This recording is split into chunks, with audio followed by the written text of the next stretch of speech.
Nicolas Cage needs to be medicated. The man is unhinged. Alright, so I just saw Longlegs. Let's talk about it. So this is directed by Osgood Perkins, stars Maika Monroe, Blair Underwood, Nicolas Cage. The worst part about TikTok is you have to mince words and get creative. So Lee Harker is an FBI agent. She's awkward as all get out, very intuitive, and clearly not a stranger to trauma. She gets assigned to this really interesting case where these families are mass unalived in what looks to be where the father does the deed and then does himself. Again, you got to get creative on this app.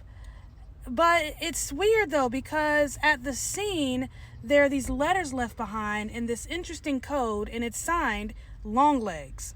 So are these cases, which span over a couple of decades, exactly what they seem to be, a father gone crazy? Or is there a third party involved, a third party who leaves no clues, no sign of forced entry, and yet there is this interesting thread that connects all these cases, the daughter's birthday. They're all born on the 14th of whatever month. Did y'all hear that? Osgood Perkins, our director here, he is, argue with your mama, but he is a Hollywood prince. He is the son of the late and great and incredibly handsome Anthony Perkins, aka Norman Bates. Written and directed by Lil Bates Jr. Yeah, he wrote and directed this. I'ma pray for him because that was unnecessary. I'm gonna have nightmares because that was unhinged. Probably the best thriller I've seen in a very long time. Nicolas Cage was just out of this world, just brilliant. Like, that was just... I'm gonna see his face in my sleep. There's a running theme in this movie about being mentally captured, being mentally captivated, almost being mentally possessed. And Mr. Perkins decides to metaphorically show us what that feels like by almost using the camera, walls, long hallways to mimic tunnel vision. He likes shooting through door frames and through windows. There is a term. God, it's one of the first things I learned in college. Oh, what's it called? I want to say image box, but I don't think that's correct.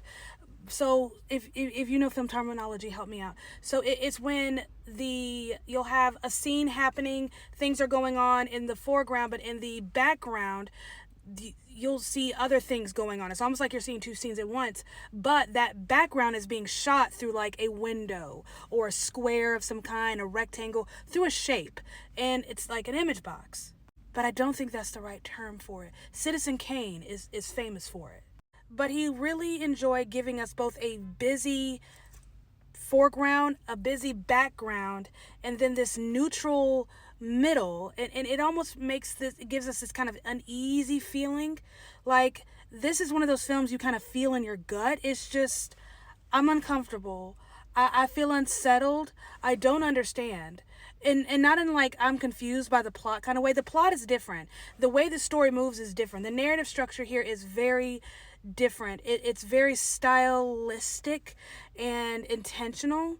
This isn't your normal, beginning, middle, and end kind of thing where we're so used to, it starts and then a rising climax and then, it's not like that at all. It's very much constant anxiety. What's happening here? And then we also have this somewhat of an unreliable narrator because she's not really in touch with her own mind, her own body. And as she comes into herself and she starts to become less afraid of herself, that's when things start to become clearer. So we're in the dark as much as she is. And Maika Monroe, golly, I love her so much. That was fantastic. That was just so good. I'm gonna have to sit on that one. I don't want to sit on it though because I have to go to bed. And I'm a little scared. But like, Nicolas Cage, he did the damn thing. Gosh. That was so good. That was so good. There goes my top 10. Just mess it all the hell up. That might be top 5. God, that was good. That was just solid, well done, well crafted, beautifully put together, wonderfully written. Great acting. That was cinema. That's filmmaking. That's the kind of issue you study in college because it had everything that you would study in college. Framing choices, the use of the middle ground, foreground, and background, color, low angles, the way we Oh gosh, because children are the emphasis in this movie. So at the very beginning, kind of sort of the very beginning, but when we see Lee Harker, Maika Monroe as an adult, at the very beginning, the perspective from which we're seeing her is the perspective of a child. God, that was brilliant. Low angles, almost at a distance, like a polite distance. Oh, that's gonna sit with me for days.